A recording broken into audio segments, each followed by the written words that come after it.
Eureka! The story so far. There are only two basic machines, the inclined plane and the lever. All other machines are variations of these. A screw is simply a twisted inclined plane. A wheel is simply a circular lever whose fulcrum has become an axle. And now, the pulley.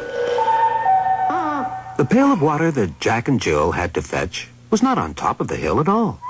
It was actually at the bottom of a well.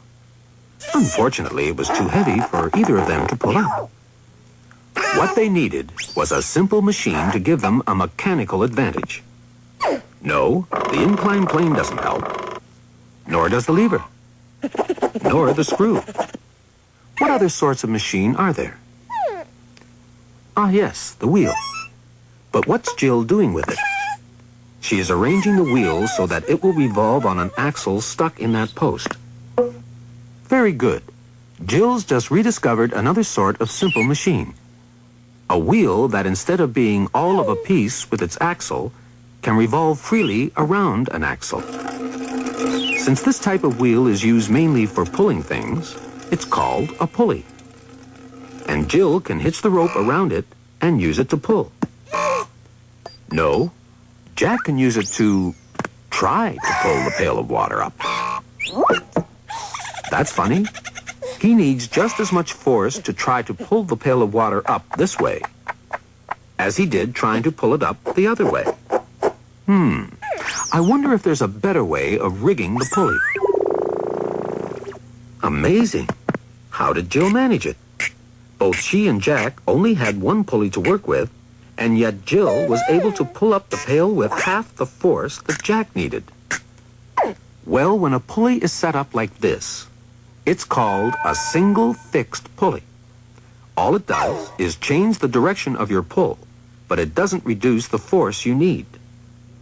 But when a pulley is arranged like this, it's called a single movable pulley, and it halves the force you must exert, because the pail of water is now, in effect, being lifted by two ropes instead of one.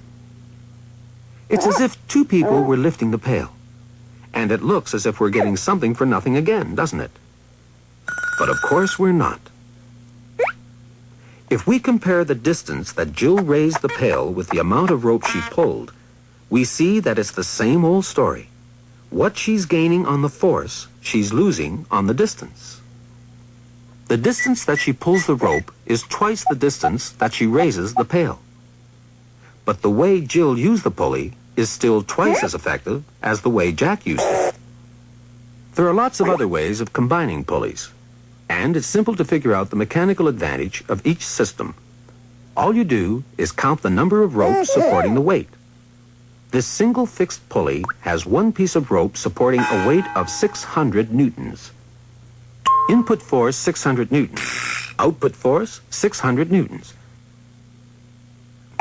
And the mechanical advantage is therefore 1. There isn't any mechanical advantage, in other words. This single movable pulley has two ropes supporting the weight.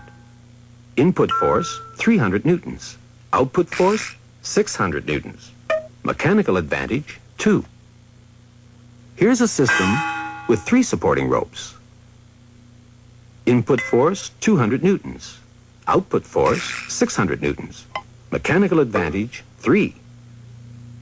This one also has a mechanical advantage of 3, and is, in fact, the pulley system that Jill finally rigged up for herself.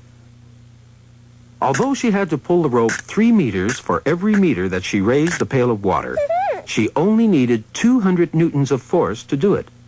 In a sense, she'd become 3 times as strong as Jack. And now you know why Jack fell down and broke his crown.